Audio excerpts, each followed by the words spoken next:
What a day! What a day! It's almost typical Maryland signing day.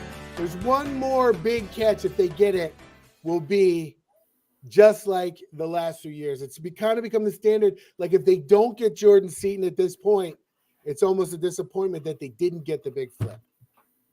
Hey, they still got a four-star cornerback in Braden Lee, right? So even without Seaton, you still had that Locks magic. So you still had it. And frankly, this class, even without Seaton, lands in the mid-30s somewhere in most, 24/7 and other places.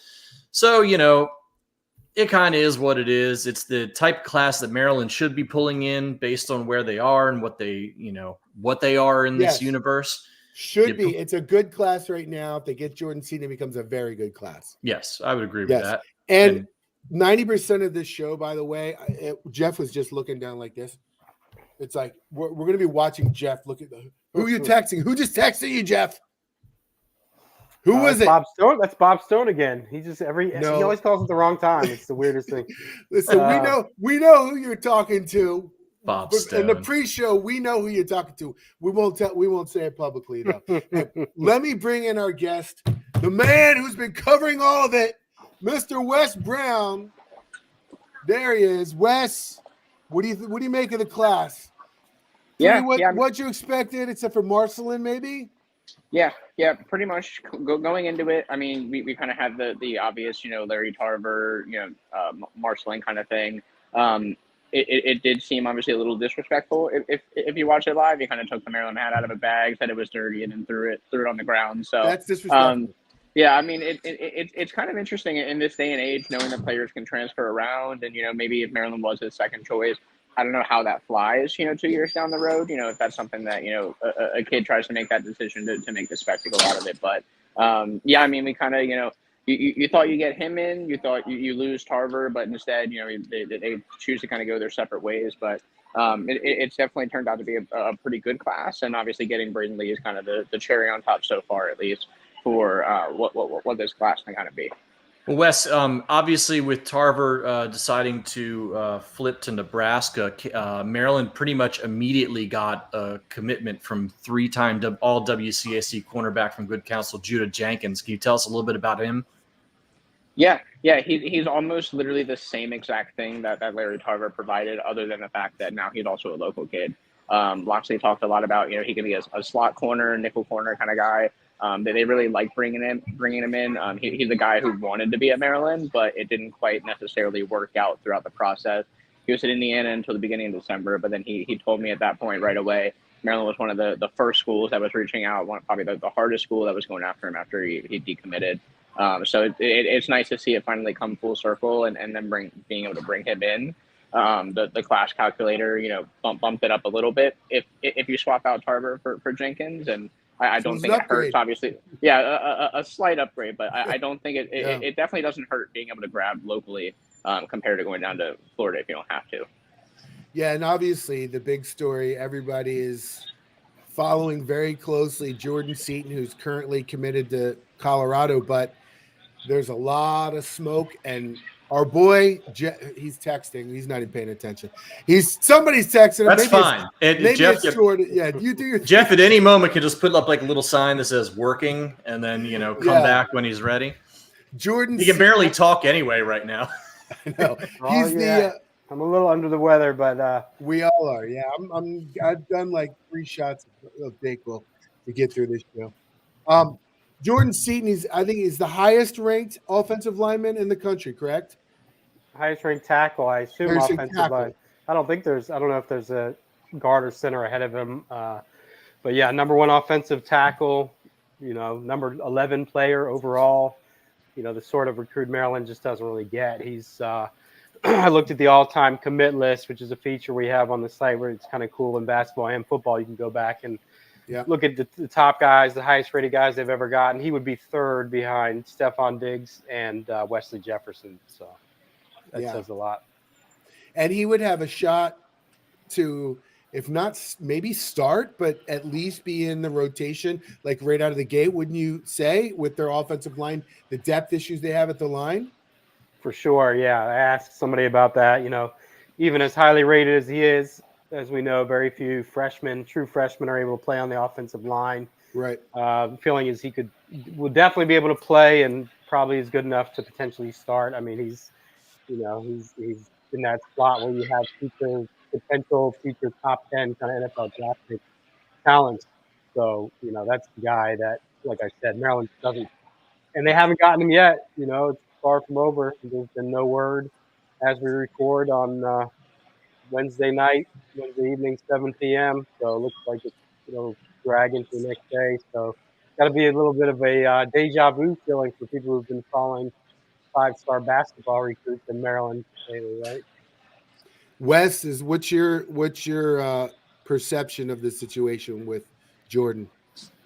Yeah, it's kind of interesting. I'm pretty sure Jeff kind of feels the same way. It's one of those things where the longer it draws out, it's not necessarily great. Loxley's always talked about peer pressure runs recruiting. Being able to if Seaton were to have said I am making a decision tonight, you probably feel really really good about Maryland, because it's one of those things where you see all the guys sign, you see Maryland posting all that, you see Lee flip, you see Judah Jenkins come in, you see that local wave, but every single hour or day you go past this, it kind of gets away from that peer pressure. Maryland's not gonna, they're not really chasing to sign any other high school guys here in the next 2 days. Shamar McIntosh is the only guy that they really have that's going to be signing in the late period in February. So if you were to wait until February, I don't know if that's necessarily a guy that's going to have enough pull to get him in. Yeah, why didn't he sign, Wes?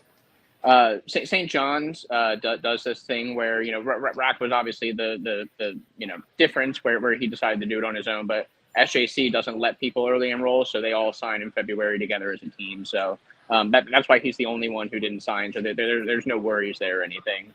But yeah, on Seaton, it's just one of those things. The longer it draws out, the less peer pressure you have to get someone to make that kind of decision. So sorry, Larry, who are the two best prospects that Maryland signed today? I mean, you definitely have to say Braden Lee, and then DeJuan Williams would probably be my second pick there. It's difficult because he didn't get a chance to play this year because of the knee injury. But I was talking to Roman Hemby a little bit. It's kind of interesting now. You kind of have a split there in the running back room where they have Hemby, Littleton, and McDonald, who are all kind of upperclassmen, and they're going to be going away here in a couple of years at least. But you got Nolan Ray, and now you got DeJuan Williams, who can come in there and be a piece. So it's kind of the new and old kind of thing, and he's someone who could take over that kind of role later on. Also ranked very highly is Brandon Jacob and Mekhi White. They're both 4-star, right? Yep. And Keyshawn Flowers is going to be really good. Some people think he might be the best talent in the class. So they've been stacking talent at linebacker the past few years. Yeah, I was at the MIA championships. I was with Brian Doan there, and he even was kind of surprised with how good Keyshawn Flowers was, and his brother's actually walking on as well, who similar size, just not the same offer sheet, so he's ending up walking on, but should be a really really good piece there at linebacker. Who do you view as an underrated recruit that's lower scored by 24/7, but you think could come in and be a factor? I would probably definitely lean Terez Davis. I was talking to him a little bit yesterday. He did confirm, Penn State was coming in really hard for him late, trying to get him to flip there. But he's a really athletic guy. Dad played in the NBA. He's someone who can really come in and make a difference. They're not quite sure where to put him yet, probably at tackle. But like Lockney said, pretty much all the linemen they've signed so far are guys who you might not see much, if at all, this year, but they're guys who, can use that year and become really strong pieces moving on. And Davis is a guy who's really athletic and will be able to do some stuff down the line. You had to pick him, didn't you? Because now Paul's gonna Look, man, we had a little bit of tough stretch at DeMatha recently, so we need to reclaim that a little bit. I was going to ask, Wes, you were at Flowers today, where Lloyd Irvin signed and Braden Lee decided to flip to Maryland. What was the scene like there, and how'd that all go down? Yeah, it was pretty interesting. You had Nick Harbor there and Tree and a number of South Carolina guys as well there in attendance. It was kind of interesting. I got an article kind of laying out how it went down and kind of bigger picture how that recruitment went coming out soon. But yeah, he kind of just had this pause where he was like, it's been a tough year with everything he's sort of been through. And then he said, everyone knows I'm committed to South Carolina. And then everyone cheered, but there was a pause. And then he said, but I'm going to be flipping here to Maryland. So kind of a definitely a big get for Maryland. And yeah, it was a crazy scene. Everyone loves to see him stay at home. And he's pretty much a kid who was purely torn between going away and staying home. It was South Carolina, it was Maryland, it was whether he wanted to leave or not. And he just ultimately chose to stay at home. And I mean, you can't really fault the kid for that. Yeah, absolutely. I mean, I would pour one out for South Carolina DMV recruiting guru Pete Lembo. Whenever you beat Pete Lembo on the trail, you got to tip your cap. The Godfather. Wes, what do you think the biggest spots? Obviously, offensive line is number one, but what do you think of the biggest spots still needed to be addressed are? Yeah, I mean, obviously you have those questions at cornerback, but they obviously kind of filled those a little bit. I'd probably say defensive line, not really taking any known defensive linemen, a lot of it being edge rushers, if anything. But that's something where you can go to the portal and try and grab some more guys with, some college experience, maybe some college weight room time. And that can be really helpful. They did have Michael Hershey, who played a lot of D-line in high school, but he is coming in on the offensive side. When you bring in 7 offensive linemen, I guess there is the chance someone could flip to the defensive side if they don't necessarily put on the same weight or all that kind of stuff. But it's definitely somewhere where they're going to have to attack in the portal. So we've got like 8 or 9 of these kids who are coming in right away right now. Do they get to start participating in bowl practice and get to go to Nashville and do that whole thing? Or is that all kind of post New Year and whatnot? Yeah. So I was actually talking to Mekhi White a couple days ago, and he said he's literally practicing tomorrow. So a lot of these guys, as soon as they're able to, they'll be there on the practice field. Most of them will be able to, take part in practice and travel to Nashville, but won't be able to play in the bowl game. So you won't be able to see them on the field there, but they will get the valuable practice time. That's why Locke talks about how important bowl games are. It's not really even about the result or where you are, but just these 15 practices you get, heading into a bowl game are really crucial. And I actually asked him about it as well. Lloyd Irvin didn't play his senior season because of some eligibility stuff at the high school level. He played an extra year during COVID and that whole thing. But basically he would finish his school day at Flowers and he would go to College Park, and he's been in meetings all fall. I was talking to someone and they basically said he was almost like a recruiting assistant. He was in the building every single day. He was going to meetings, doing the installs, doing that stuff. There are a couple guys who aren't able to enroll early. I think Therese Davis wasn't able to enroll because of DeMatha, but he plans on being at spring practices and being in meetings and whatnot. And even though you can't practice on the field, seeing the installs, doing all that kind of stuff, it can't be stated enough how much that helps a kid going into their freshman year. Yeah, mental reps really matter with that kind of stuff. Wes, give me your percent chance for Jordan Seaton.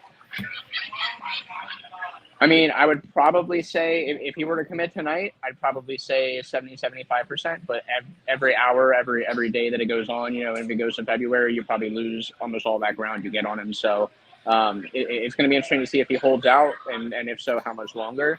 Because that's really going to change who goes after him. You're going to have different programs who maybe reevaluate their offensive line situation, and maybe a blue blood decides they really need the top offensive tackle, and there's going to be an extra 2 whole months of recruiting and visits and all that kind of stuff. So yeah, I mean, every day kind of takes those percent chances down. But if he were to commit tonight, I would say it only makes sense. There's all these rumors online. You see other message boards, people talking about how Loxley orchestrates these signing day flips, and he's known for it for sure. It's happened for Maryland over the last 3-4 years. Pretty big. Is that for real? Can we put that to, is that really happening? That's not really happening. Is he really doing that? I mean, it's kind of a dangerous thing to do. Go commit to somebody else, but on signing day, commit to us. That's kind of crazy, right? Is he really doing that? Yeah, I mean, it just doesn't make sense if you look at it in the grand scheme of things. It would, like, for Jay Sean Barham, for example, it wouldn't make sense to tell him go commit to South Carolina and then flip 2 days later.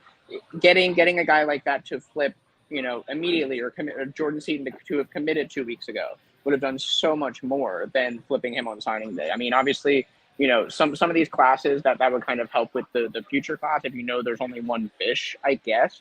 But it just doesn't make as much sense as committing a few weeks in advance, a few days in advance, and just being able to use that momentum in the current class, the current state to get more. I was going to say, I can't imagine like the trade-off between getting Jordan Seaton committed a couple weeks ago and trying to finish off this class strong versus just trying to pull some stunt for PR on signing day. Like that doesn't really compute except in the world of like message board geniuses. You know what I mean? But I don't know. It's a fun story. I mean, it's great for us to watch and to have shows about and for Jeff to report on it. It's exciting. Yeah, I'm entertained. Yeah, the wild thing is I can really tell on the site is great. Obviously, still have a good, decent number of football diehards, but I have a feeling that half the people who follow me on Twitter, at least, probably had not even heard of Jordan Seaton until signing day. It's just funny how clued out people are on football recruiting right now. I think the NIL stuff and the portal has really soured a lot of people from following it as closely as they used to. I don't know how I just got on that tangent, but it would be blockbuster news, especially. I mean, it doesn't hurt that it's Colorado and Dion in there. That's the big splashy brand of the moment if you flip a guy from them. So it would definitely benefit Maryland, but I agree, they would love to have, if you can have a possibly generational kind of offensive lineman that you never get in the fold, I would think that you would just take him without playing the games. Getting a lot of comments from X tonight. Says X, not Twitter, but someone says Queen just committed to IU. That's a joke, right? I don't know. I'm not ready. I've been sick and I got up for signing day, man. I'm not ready to deal with that. That hell's good. Whatever he's doing, he needs to do that shit tomorrow. That's almost as bad as this guy who posted like a couple hours after I put my seat in the Maryland crystal ball. I'm always a little edgy when I do that because those big ones are the ones that people never forget if you're wrong. And some guy posted a thread, Seaton to Colorado. And so I get that sinking feeling of, oh God, I'm gonna have to defend myself that I've gotten, at times before with some of these big name recruitments. And it was BS. The guy was somehow confused and watched some old video and was convinced that he'd announced for Colorado on Rich Eisen's show. So I frantically went to Twitter. I'm like, I don't see anything yet. Here comes the wave of Seaton, and there was nothing. So I had to talk this guy out of it. He still kept arguing that it had just happened. It was, I think, at a certain age, you need like a translator to follow recruiting. My guess is it's one of those cases. But the kid has kept a mystery. He was supposed to announce, on 24/7 Sports Live signing day show, at noon or noonish around then, and then I just kept getting pushed back, and obviously it didn't happen. So what are these dark forces that are preventing players from committing to Maryland? Like with Derek Queen, they're supposed to commit and it just goes silent. Like what's going on here? I mean, a lot of it is NIL. NIL has changed NIL and just the general professionalization, if that's even a word, of college sports has changed the whole landscape, how you have to view all these things. And that's a big part of it, I think. There's a lot of behind-the-scenes movement on all these big-time recruitments. And also, kind of the point of it, I was just also going to say on the 24/7 show when they were talking about him, they kind of mentioned Jordan Seaton is one of those guys who he's just been quiet the whole time. People would talk to him as soon as last spring, even this summer. He just never wanted to talk about recruiting. And kind of like Ernest Willer's kind of the same sort of way, very quiet, just not wanting to get into it. Something that they probably could have just handled completely by themselves, but behind the scenes. But it's always hard to track those kids, and obviously this is just the public kind of getting the word in. I had a friend who messaged me, which is like, I can't understand these high school kids. They always flake on you. They're supposed to make a decision, they don't. And I'm like, well, welcome to Jeff and I's world, 365 days a year, trying to get kids to even just sign up for an interview and whatnot. So it's just sometimes it's just the personality too. It just doesn't equate as much as it should. Yeah, and I wasn't suspecting that crystal ball pick to make the internet explode. I didn't know that, this is very naive of me. I should have known. I've been doing it long enough, but within 30 seconds, 24/7 Sports is tweeting out a crystal ball pick in for Jordan Seaton with my pick next to it. And so, yeah, I saw that and I was hoping it was like Doan or somebody jumping on the bandwagon.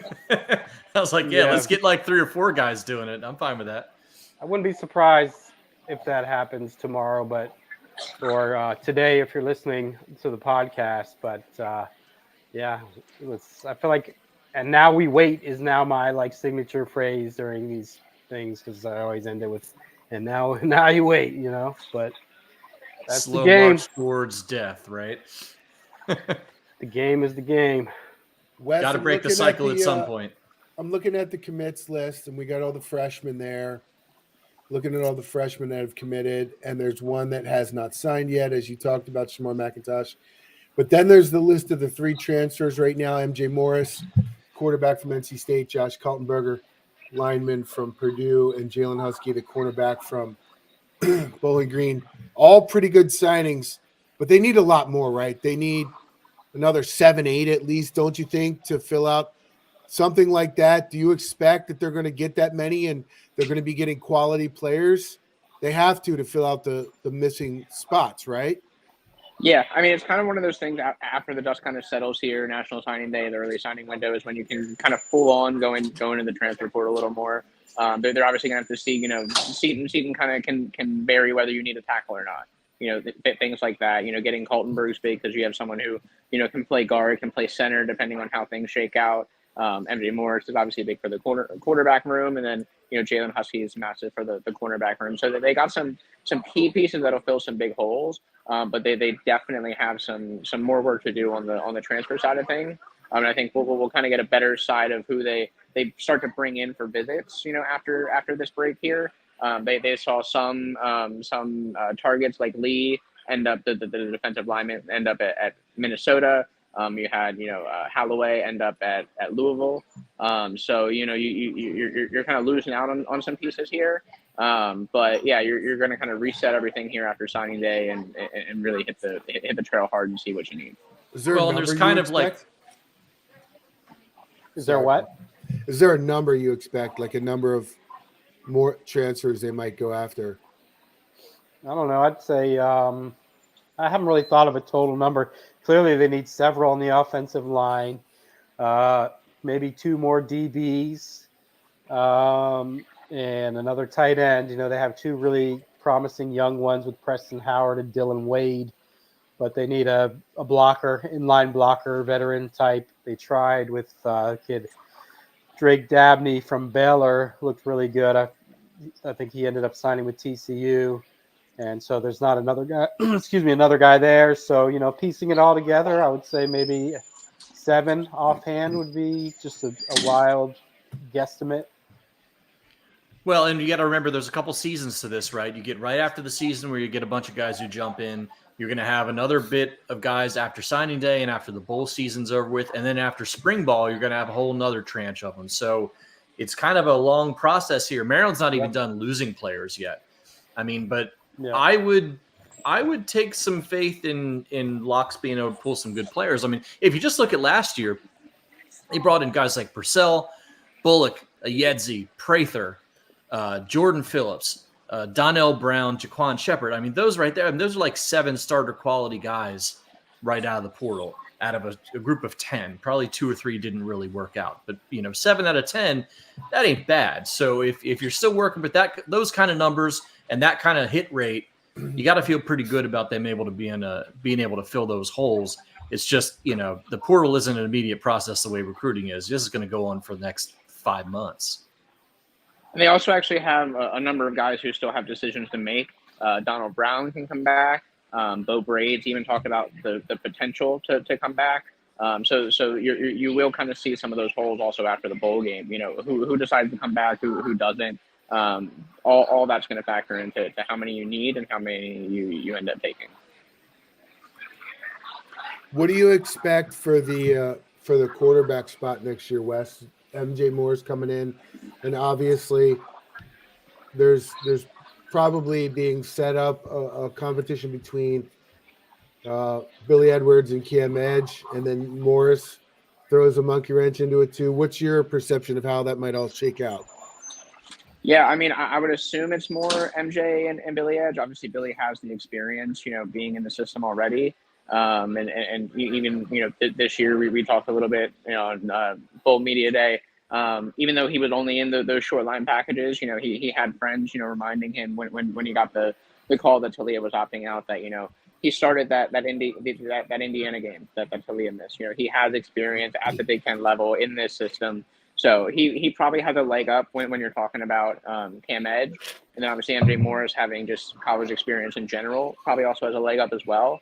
I wouldn't necessarily rule Cam Edge out straight away, but I would assume your starters probably between those two in that race. Who were the two it's between? MJ Morris and Billy Edwards. Okay. Don't sleep on Edge, though. He's got – yeah. I mean, he's a total unknown at this point, but he's got a little bit of the it factor. That doesn't guarantee you anything.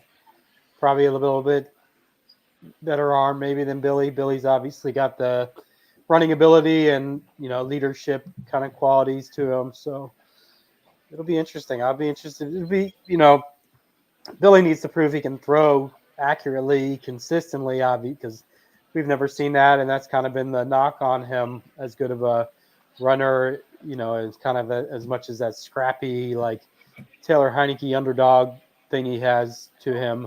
But Edge, I'll be interested to see too, because they say he's pretty smooth, has a ton of confidence, and so it'll be interesting because most people are upset, understandably, that Talia's not playing, but from a total benefit perspective, it's much better for the program moving forward to be able to get a look and maybe find out a little bit more of what you got in those two guys, I think. And plus, this thing will work itself out a little bit, because I would imagine, Morris just transferred in, so he's not going anywhere. But you could imagine Edwards or Edge moving on after the spring game, depending on where the depth chart looks like at the end there. So some of these things sort themselves out a little bit. Yeah, it's pretty rare you have three guys who want or expect to be starters who all stick it out past spring ball, though in this case it might be open enough for that to happen, but yeah, you never bet on that. Got this comment in the chat. Chad Simmons from On 3 is reporting that Seaton won't be signing today. Yeah, I mean it's 7:30 at this point, so I wouldn't have expected that. I would think tomorrow morning, but I remember how many days it seemed like probably tomorrow for Derek Queen. So although this, unless he's going to stretch it out past the early signing period like Queen did, he's only got a few days to make a decision. All right. Well, I don't know. Any other thoughts or comments you got, Wes, before we let you go?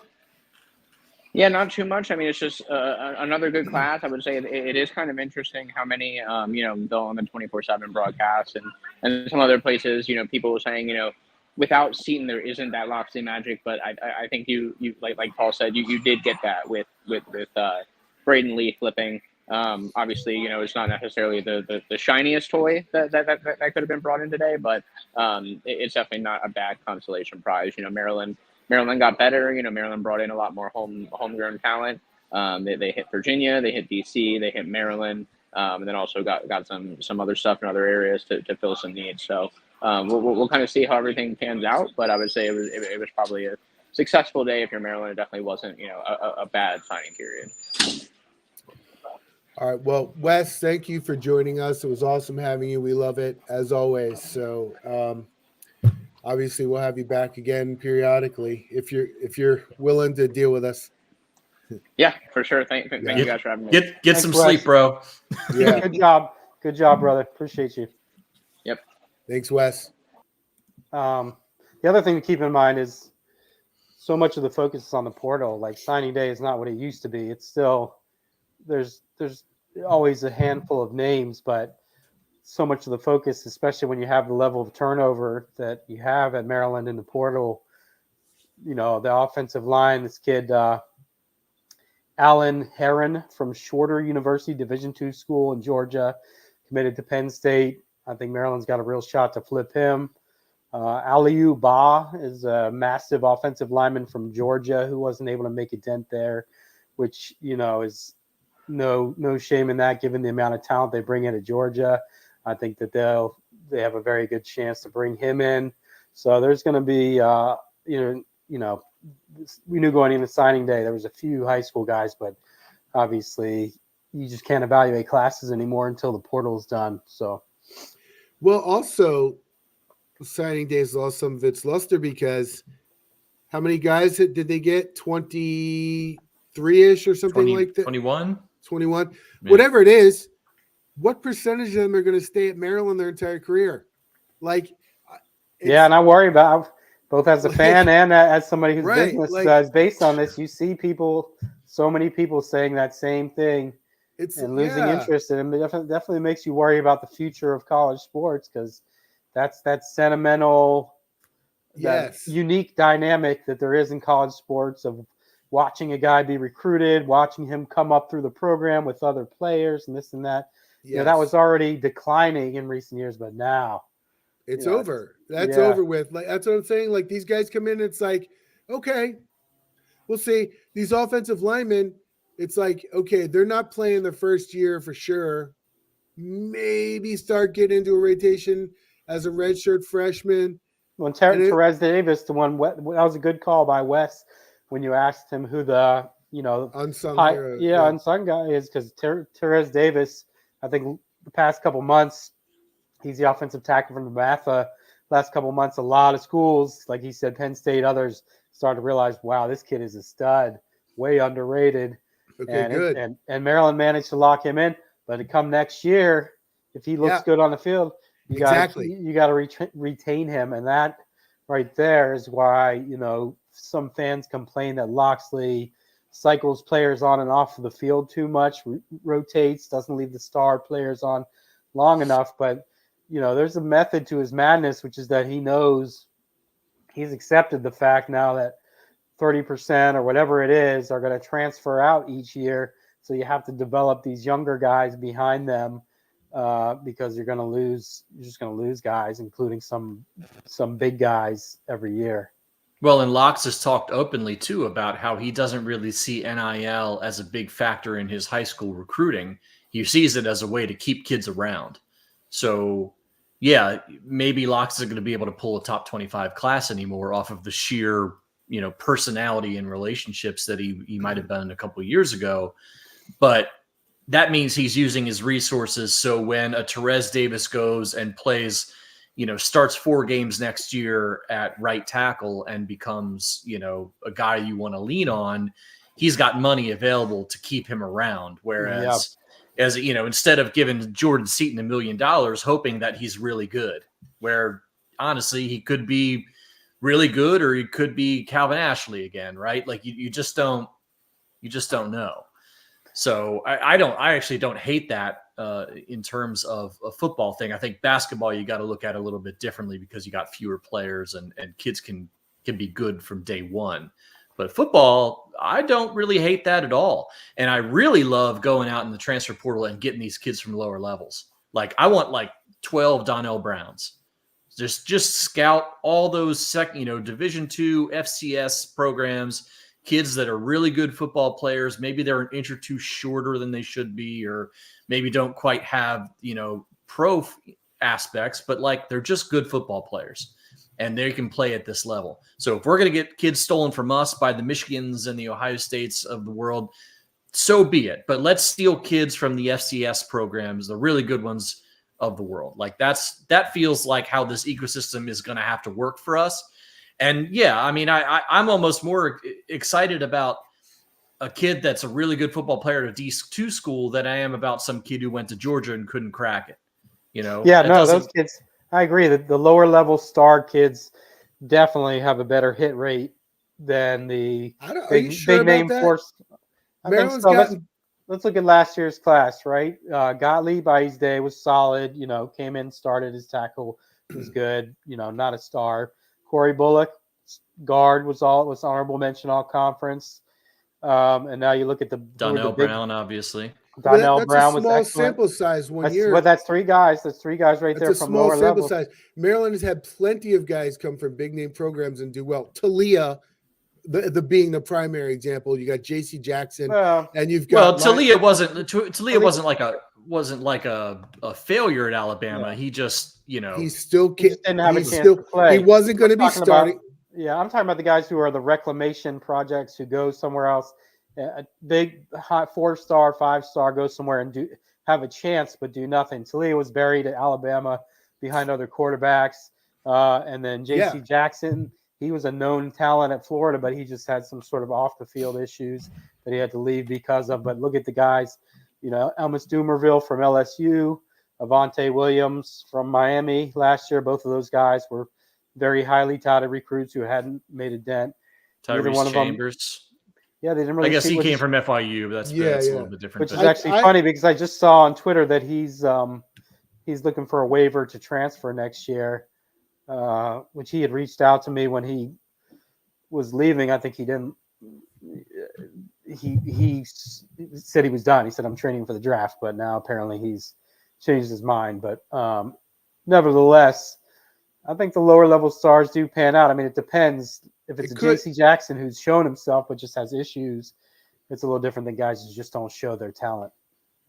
I mean, yeah. I have to if you're Maryland. You have to say whether there's a pattern yet. Is all I'm saying. No, that's fair. That's my theorem. I think you're going to be better off most of the time with the guys who've shown out at a lower level versus guys who just couldn't cut it at an elite level. Yeah, because the guys who don't cut at elite level, sometimes it's the intangibles. The guy who's doing it well at the other level, they might work harder than anybody else, show up for practice every day, and then the 5 stars who don't pan out, it could be because they're missing some of those things sometimes. But I mean, how many of those big names? Byron Cowart was a 4-star, came to Maryland after doing nothing. I think it was at Auburn, but he did well. He had a good career at Maryland. Right. Keandre Jones had a I was just going to say him. Yep. But otherwise, Jack Smith didn't do anything here. He was a 5-star at Clemson. Absolutely nothing. Did absolutely nothing. So, but there's a lot more of the of getting guys from the lesser programs than there are of the bigger programs too, though, right? I don't think there's too many guys that are lesser. These coaches know what they're looking at. I think they can look at 99% of guys in FCS or whatever else and know that they're not good enough or big enough or fast enough, whatever it is, to play at that level. So, I mean, and then if you're Maryland, it doesn't really matter which you prefer because you got to go after some of them, especially on the line. You notice 2 of them were on the offensive line last year. Another one is this year. Yeah. The Heron kid committed to Penn State because everybody needs linemen. They're coming at a huge premium. So you're going to have to get creative because you're not going to get the blue chip lineman out of the portal with Maryland's. And was it last year they got the kid from Germany, and then he never showed up, right? Well, I think he might have showed up, and then they realized it was not. It was not going to work out. Too high of a level for him. I thought I forget his name. Germany wasn't good to them because they got that linebacker from Germany, who then said, "I'm not going to go anywhere else, but I want to show my stuff at these camps." And I said, I've seen this story before. Goes to the camps. He's committed to Alabama a few weeks later. So maybe Germany is not the spot. we got to cut off the Germany pipeline at this point, right? It's just not. Germany is a Nike program. That's what it is. Yeah, Nike or elite guys. Or Nike AAU program, I think. Can't trust those guys. Yeah. All right. Well, solid day, a good day, but not a great day, I would say. Yeah, compared to expectations. I think it's a new normal. It's going to be really tough for him to creep into the top 25 like they have it at times. Uh-oh. I think Jeff's laptop fell, or Jeff's sound and video was so good. Like fate was just not having it last the whole show. There's just no chance. For those listening, Jeff, it just looked like, I don't know, like a bomb went off or something, and it just like He lost complete video. It's like if you had audio, like I if you believe. have your webcam on a stand and like the stand just falls over. Yeah, it was something like kind of that. thing. Oh, I think he's back. Let me add him back. It's because There he is. you guys are slave drivers making me do this 6, so I scratched my nose and pulled the laptop closed. I'm sorry, man. Yeah, I saw. It was just one of those slow motion moments. But what was that? Oh yeah. So I mean, it's gonna be hard for him to creep into the top 25 with the NIL challenges. It's gonna have to be same thing. Find kids that you like, which Mike gets a lot of credit as a recruiting guru, but he's actually a really good scout. There's a reason some of these schools, like the Alabama last year with the kid from Germany who nobody knew about, and there was a kid a year before who was completely unknown, was from Alabama. Maryland gets a commit from him. The wide receiver. Yeah, can't remember his name. And I'll think of it in a second. He had a couple catches in the SEC championship game. I remember it. Yeah, watching it, like, God damn it, Kobe Prentice. Kobe Prentice. That's right. Name. Yep. Yeah. So that's going to have to be the formula. Really good scouting. Get your handful of 4-star kids a year and hit the portal and keep developing kids for each year to replace the ones who leave in the portal. Basically, it doesn't sound all that great, but that's you have to find your lane. And look, here's the thing. People have been saying, oh, it sucks. Locke's best talent is being able to recruit high school kids. And we're in the situation with NIL where he's kind of been handcuffed. But now he still needs to recruit kids to stay, and he needs to recruit kids out of the portal. So those skills still matter, right? It's not like they've totally handcuffed him. It's just with the high school kids, I think it's going to be a little tougher to get kids. But if Locke is able to use that philosophy to keep the players that we've got that are good around, and maybe able to use some of that money to get some of that talent out of the transfer portal, I think you just need to understand that's just the way things are going to be and deal with it. I mean, we are who we are, right? I mean, we can't sit here being like, we should have top 25 classes all year. Okay. Every year. Well, we've never friggin' finished in the top 25. Why the hell do you think we should have top 25 classes every year? Like, that's great. I'd love that, but you got to be somewhat realistic here. Well, yeah, problem is most.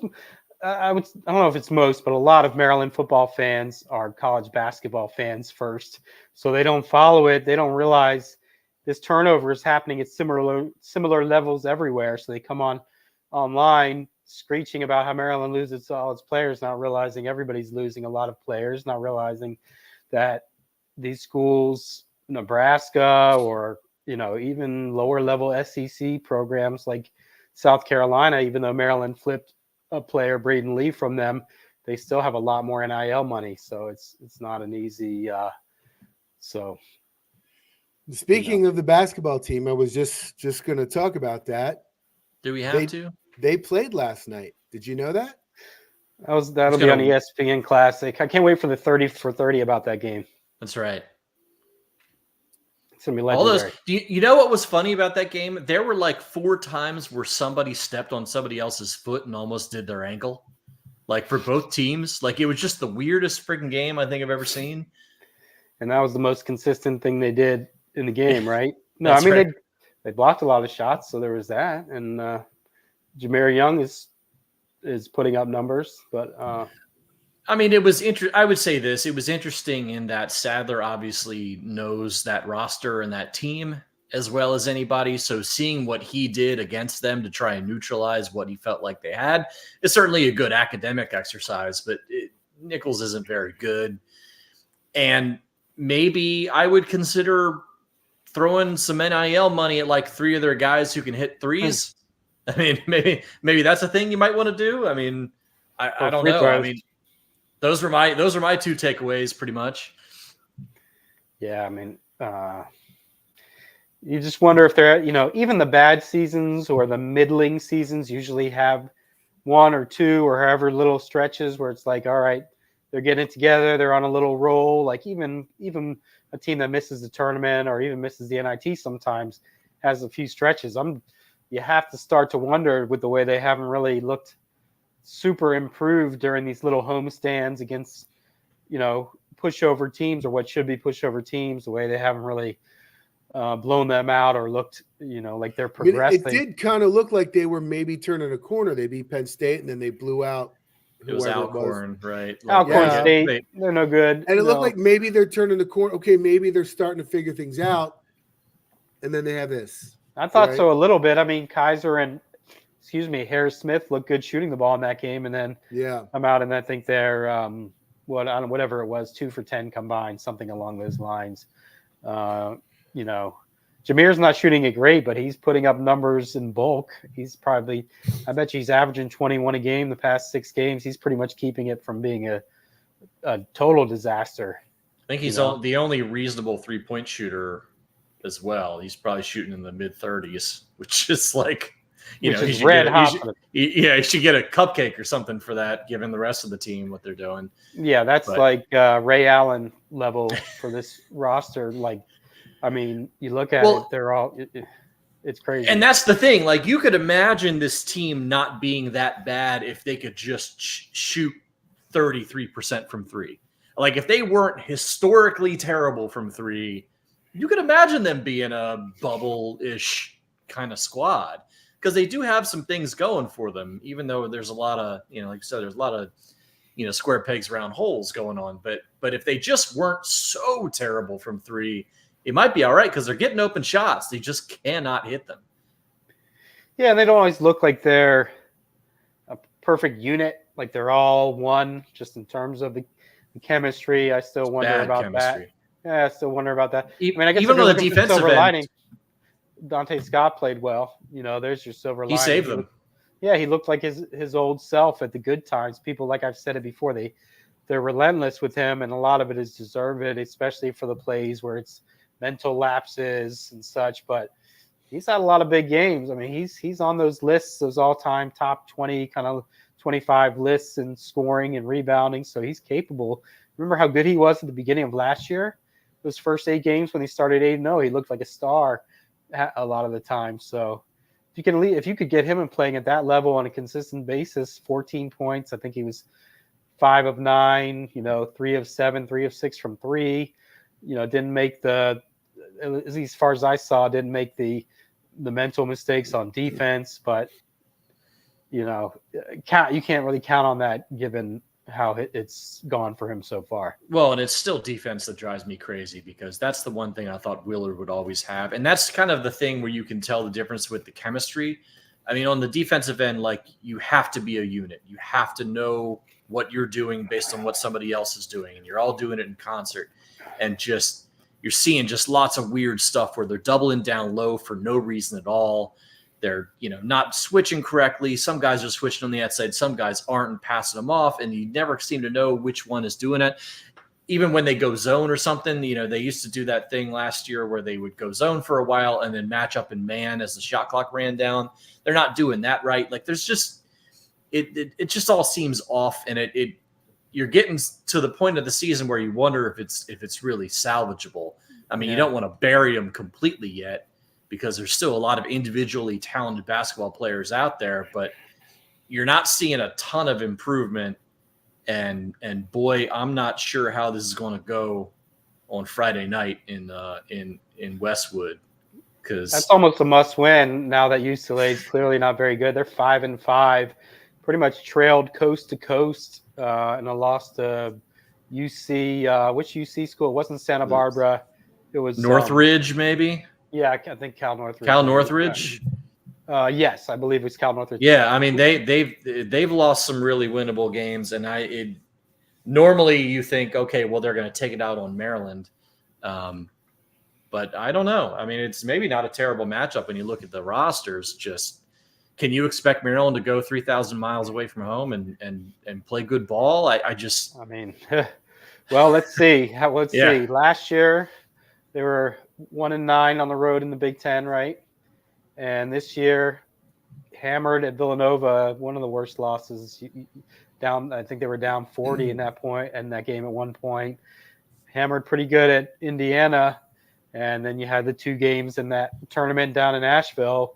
Those two huge zits you have on your resume right now. So they definitely haven't shown they can go win on the road, but at this point you just can't take any losses to any teams that aren't. You got to win, 12 games in the Big Ten, and you gotta win 11 or 12 in the Big Ten, and because there's not going to be a lot of great chances for signature wins because the Big Ten once again is not very good. So had a good week though. Michigan State beat Baylor. You've got they're struggling with Michigan State. Yeah. I think Michigan State's lost like 5 games already or something like that. 4 or 5 games. Michigan's a mess. Indiana just barely scraped by, Morehead State the other night. So there's a lot. Yep. It's a weird year in college basketball. Game too. Yeah, they were down the whole night and pulled it off with a few seconds left. So, so you better win 12, bare minimum. Yeah, I mean, you can't bury them yet because they you could imagine a scenario where things come together a little bit and they shoot a little bit better from 3 and the freshmen come around and Dante stays who he was most of his career here, and maybe they're a decent team, but you're getting to the point where you can't have any more mistakes at all. So you're saying there's a little bit of hope left for this season. Jeff, how about some hope for the future? What are we talking the weather, stock market? Talk Malachi Palmer. I think future players.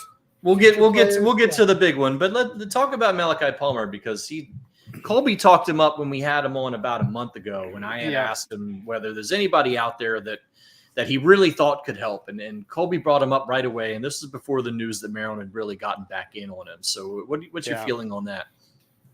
Well, for those listening not familiar, Malachi Palmer is a 6'5" guard playing at Mount Zion Academy in Laurel. He is a guy who they, like Paul said, they recruited fairly hard early when Tony Skinn was around. Once Skinn left for George Mason, the recruitment kind of fell off. In the past month or so, they've started pushing again for him.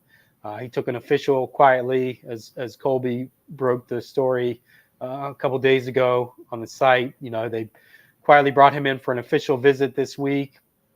So, it seems safe to say they have a pretty good chance. He's 6'5", super physically mature kid, can score inside, has a good looking jumper, has more of a mid-range game than most kids have these days. I mean, he's not a sure thing. He's ranked in the, I have 125 range. He was initially like a top 50 kind of guy, and then he bounced between AAU teams, was inconsistent, and so that hurt him. But, at this point, you don't have a commitment for next year. You need scoring. So it seems like a pretty, in terms of a guy who you can get back in on and reel in maybe without too much difficulty, there might not be a lot of guys out there with better potential. Anybody else that might commit to Maryland next year besides Palmer? Well, Derek Queen's committing tomorrow, but I just didn't feel like it was important. So I was just gonna drop it at the bottom of a post at some point. Yeah. No, I mean, obviously Queen's the big one. I think most people believe that he'll announce at the Hoop Hall Classic, which I think is in about, I don't remember the date, about 3 weeks or so, maybe a month at the most. Still Maryland, Indiana. Talk to somebody, it's a weird one. I don't think, like I've said, most people assume he's gone because he didn't commit early. I don't think that's the case, but we'll have to wait and see. And then obviously Ofosu Oliogu is a kid from Canada, is a 5-star in 2025. The assumption all along has been that he will probably reclassify to 2024. That's what Maryland wanted him as, although obviously they'll take him even if he stays in the junior class. The hope was that he would announce, sometime around now, if not a little earlier, but from what I gathered earlier this week, sounds like that one's going to go into January. After all of this, if they end up with Palmer and Queen and Oliogu, all of a sudden they've got a top 5-10 class. Like, people, it would be hilarious.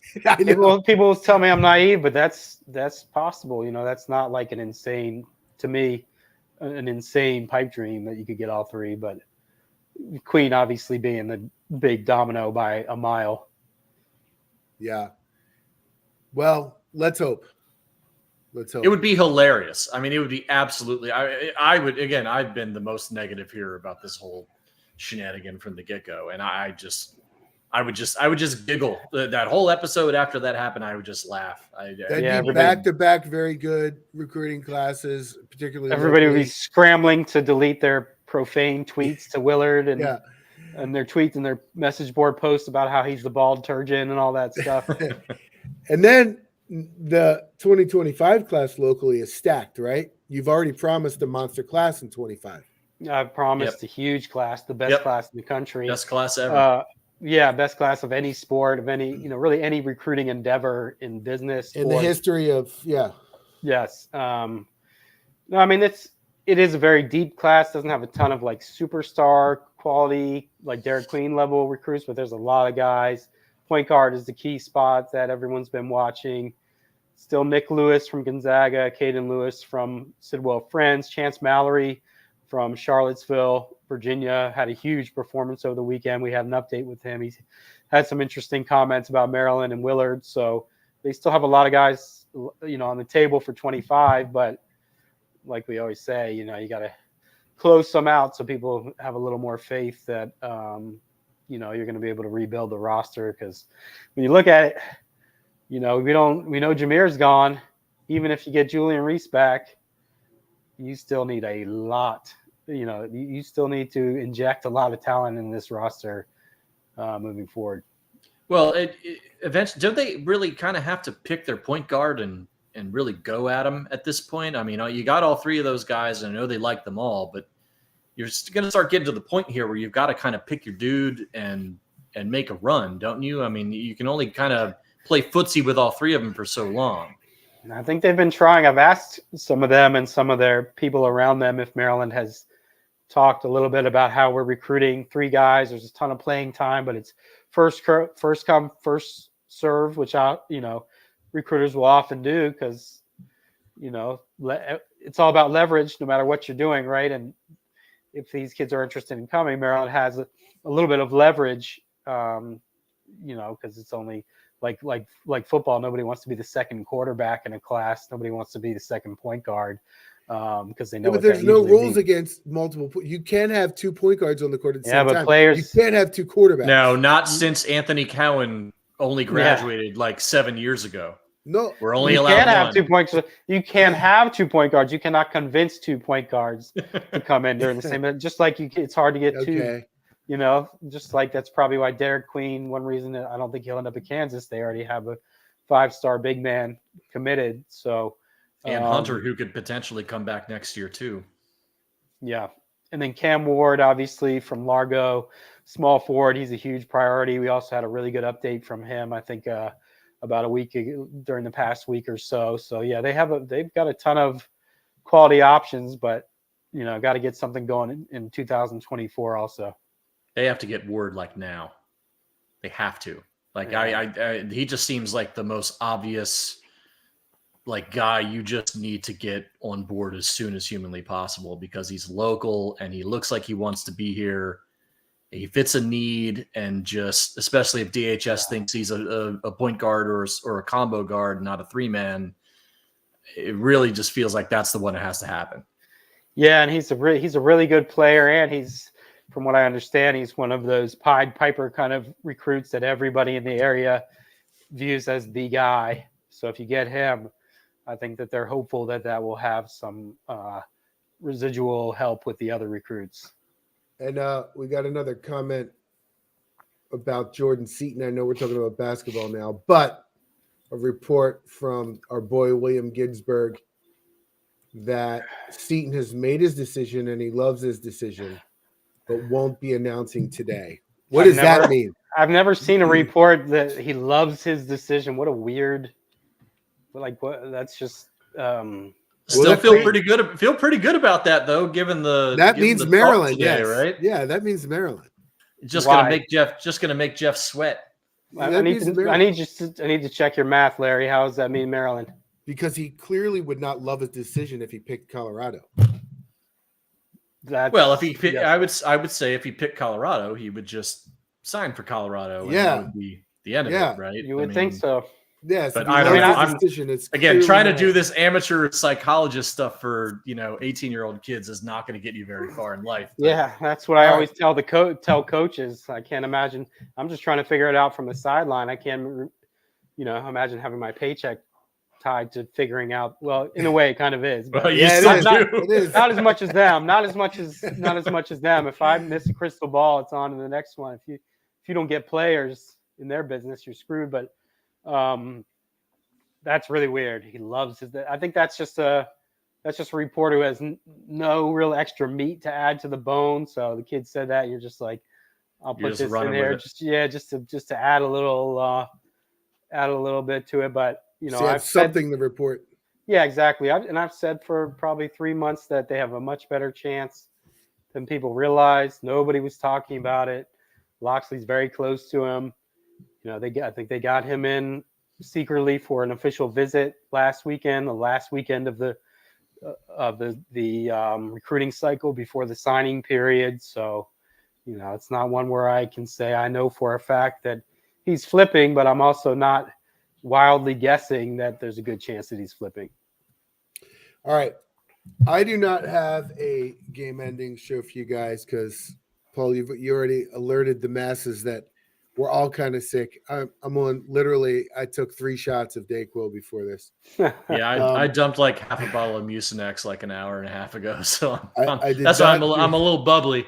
I did not do my normal prep. So what I was just thinking was the way we could end the show is talk about Nashville, what we're going to be doing in Nashville. We just got a comment from our boy William Ginsburg, and I'll actually ask him right now. William, type in the chat. Are you still taking reservations for the tailgate, or is that already full? Can you take more people? So there's a tailgate that's happening. Even if you're not associated with the Maryland.247sports.com message board, it's being run and organized through that site, through IMS. You should subscribe to the site that you can access the information about this tailgate. I mean, you'll find that it's worthwhile. Yeah. Okay, he says that at about 110 people for this tailgate. He can probably go to 150. The menu is he did an awesome job last year. He has it was like this year. Incredible. I mean, now he's got breakfast and lunch. Yeah. Like there's he's all types getting there at 7 or 8. 8 a.m. I think 8 a.m. Central, the lot's open. 8 a.m. Central. There's a whole breakfast thing getting delivered. And then around noon, there's a whole lunch thing coming as well. And it's, $40, I think? All you can eat and drink. It's what a deal. And there's some alcohol there, but obviously a lot of people are going to be bringing their own stuff too. And so if you haven't signed up for that yet, go to the message board, get the info. We'll write to us. We'll hook you up. And we recommend that. That's one big event. That's on the day of the game. We'll all be there. We'll all be there. If you want to, I would say buy a drink, but I mean, we've already paid for drinks, but you know what I mean? You want to hang out, talk to us. We might do a little bit of live shots, talk to some people like we did last year. Lunch deliveries at 11, he just said. So breakfast at 8, lunch at 11. And then what about the earlier days? So we're getting there on the 28th early. So we'll have the whole 28th. And I don't think there's too many organized events on that day, or am I wrong about that? So there is the Terps Club is there's a basketball game, I think, on the night of the 28th, and they're having a game watch. The game watch. What is the place called? I texted it over to our group chat, and now I don't remember what it is. And actually, while you're looking that up, Paul, the more it clangs around in my head and I think about it, the quote from Seaton, and I love my choice. You wonder if that's kind of to throw people off, and so the average casual fan says, "Oh, he says he loves his choice." Because Colorado technically is his choice right now unless otherwise notified, right? So if you're saying I love my choice, it'd be a misdirection for people to assume that it's Colorado, but like you said, it's a little silly.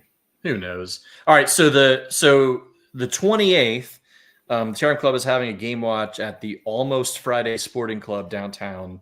And then the night before, I think from 6:30 to 8:30, they're also having bit of a get together at Almost Friday. So that's where everybody's going to be for the most part. We're still trying to investigate. Maybe it's possible to have a show on the night before. It's probably unlikely, to be honest. It's tough to pull all this stuff off on the road and kind of as quickly as we have to for these bowl games, but we're looking into it. We will obviously let you know if we do that. Otherwise, we're going to be there. We're going to be hanging out, talking to people, hopefully doing some fun live stuff. So come join us. It'll be fun. Come join us. Maybe you get a chance to say, this is Joe Fan and you're listening to IMS Radio. That's right. Maybe we'll do a whole montage of random people giving us plugs. Yeah. I'm looking at the map. Almost Friday is on 4th Avenue. Yeah, just And a couple it's blocks right over down from Broadway. Yeah. Yeah, a couple blocks over from Broadway. Yeah. We're going to get some steaks beforehand. That's the 28th. On the 29th, they're having the Terrapin Club event as well. Did you already say that? Yeah, that's the 6:30 to 8:30, same spot. Okay. Okay. Yeah. So stuff on the 28th, game watch, the event on the 29th. We got the tailgate from starting at 8 a.m. on the 30th of game day. And Let me just note for the people, I will not be there at 8 a.m. for the tailgate. There's no goddamn way in hell that's happening. I probably won't either. That's a young man's game. Yeah, I'm not a hero, man. Not the game's anymore. at 2, correct? Game's at 1 Central. 1 So Central. remember, it's 2 here, but 1 there. So you got to get up there by 10 a.m. ish to really make a go of it. Yeah. 10 or 11 at the latest, but yeah. Yeah. So I'm pretty much all these games for me, it's just making sure I don't get too sloshed the night before. That's the whole game for me. That's an early game, and then I think most people probably aren't flying out till the next day, right? So yeah, so we'll maybe do something a little informal. I mean, like last year in Charlotte, we all met up at a World of Beer downtown and had a pretty nice group going. So yeah, obviously we can crowdsource some of that stuff once we get going. Yeah, hopefully after a 3rd win in a row. Yes. Led by Billy Edwards, 584 passing yards. That's right. 7 touchdowns. Billy Edwards or Cam Edge, 7 touchdowns and 500 yards passing. Billy Edwards somewhere has like a maniacal following. Like these people are like, it's Billy's job. Like I'm like, back up, dude. That one drive against Michigan in garbage time last year, like hooked millions of people. Like, and I'm not saying he can't be the guy. He very well could be, but for an unproven guy, he really doesn't have that much exposure to the fans. And I think he fits that All-American. I'm really hoping for Cam to show out. I'm hoping he's Maryland's Michael Vick. That's what I don't know how great. I think he's not a statue, but I don't think the scrambling's, or Lamar Jackson. Talia is definitely a much faster runner, I would say. Than Cam? Yeah, I mean, I think he can move. Cam's a bigger. He's a fairly big guy too. Yeah, I mean, what you're looking for with him is a smooth. He's got the smooth release and the swagger. So, you're talking more like a McNabb kind of guy. Yeah. Like he can run a little bit, but he's a chucker too. Why can't I think of the Auburn quarterback who then went to Carolina in the NFL? Why can't I remember his name? Cam Newton. He was pretty good. How about he'll be Maryland's Cam Newton? I mean, his name is Cam, so it's almost guaranteed. Yep, pretty much. That's science. All right, let's go to bed. All right, guys. I'm going to take separately. I'm going to switch from Dayquil to NyQuil. Yep. And I don't know when I'll be back up. We'll see you guys. So thank you, everybody, for joining. We had a great crowd tonight. I haven't mentioned it, but please do us a favor.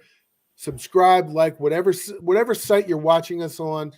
Please do hit us a like and click the damn bell on YouTube. Yes. Costs you nothing. Yes. Thank you, everybody. We will. We'll be back next week, next Wednesday. Yeah, we'll be back next week. Yep. Is that? Yeah, I'm just thinking about Christmas and how that all lines up. That's Monday, right? Yeah, we'll probably be back Wednesday. Yeah, we'll be back Wednesday. All right. Thank you, guys. This is IMS Radio.